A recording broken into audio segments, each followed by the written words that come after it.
रक्षाबंधन कार्यक्रम में उपस्थित अध्यक्ष श्री डॉक्टर युवावेल पटेल,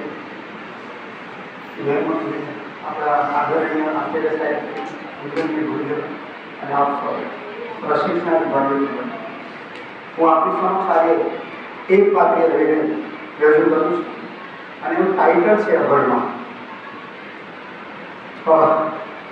એમાં ત્રણ પાત્રો છે, દીકરો, બાપ અને એની મા.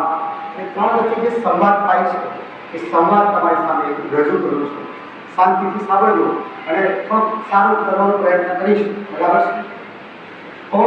દીકરા, તું આવી ગયો દીકરા? તારું શું રિઝલ્ટ આવ્યું 12મા ધોરણનું? પપ્પા મારે 12મા ધોરણમાં 90% આવે છે. ખૂબ સરસ, 90%. અરે ક્યાંથી સાંભળે છે આપણા દીકરાને 12માં પણ 90% આવે છે. હા, આવું છું જરા લાપસી બનાવું છું, કારણ કે આજે આપણા દીકરાનું રિઝલ્ટ છે. હા બોલો, શું કહેતા હતા? દીકરાનું રિઝલ્ટ આવ્યું? ક્યાં છે રિઝલ્ટ? મને બતાવો ને બેટા. માં તું રહેવા દો. સાથે તું અભણ છે અને માર્કશીટ જે છે એ તો અંગ્રેજીમાં છે, તને ખબર નહીં પડે. માં થોડી નર્વસ થાય છે. પિતા એનો જવાબ આપે છે, હા બેટા, તે બહુ સરસ વાત કરી કે તારી માં અભણ છે એ ખબર નહીં પડે.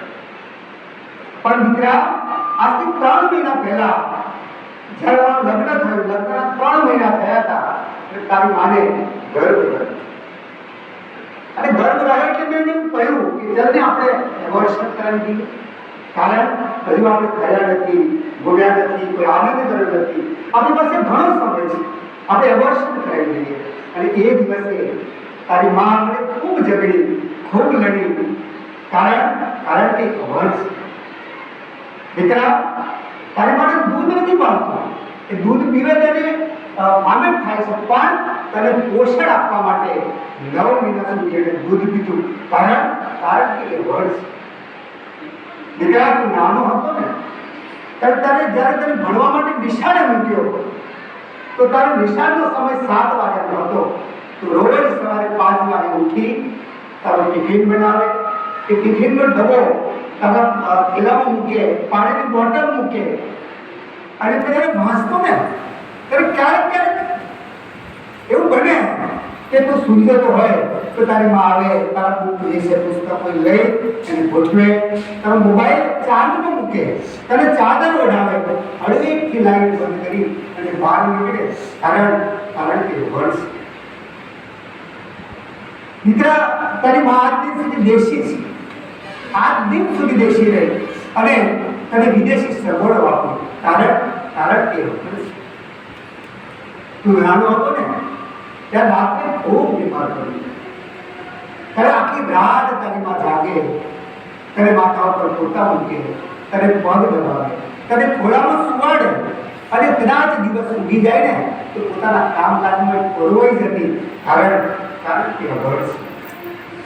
દીકરા, ભણેલા જે છે ને પહેલા પોતાનો સ્વાર્થ જોવે છે, પણ તારી માં જે છે એ તારી માં લગ્ન કરીને મારા ઘેર આવે ત્યાર પછી આજ દિન સુધી મેં એનો સ્વાર્થ નથી જોયો.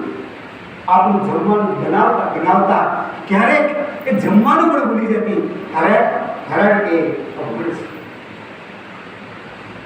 અને એ બનાવે ભૂલી જાય, પણ એમ કરતા મને એ વાતનું ગૌરવ છે કે મારી જીવન સંગીની, મારી પત્ની, મારી ધર્મપત્ની અભણ છે. માં મને માફ કરી દે, મારી ભૂલ છે. હું જે શબ્દ બોલ્યો એ શબ્દ મારે ન બોલવો જોઈએ. માં, હું તો માત્ર 90% એક કાગળ ઉપર લાવ્યો છું, પણ મારા જીવનને 100% બનાવનાર પ્રથમ શિક્ષક તો તું છે. જે શિક્ષકનો વિદ્યાર્થી 90% લાવે, એ શિક્ષક પાસે કેટલું જ્ઞાન હશે એ તો હું વિચારવાનું જ ભૂલી ગયો.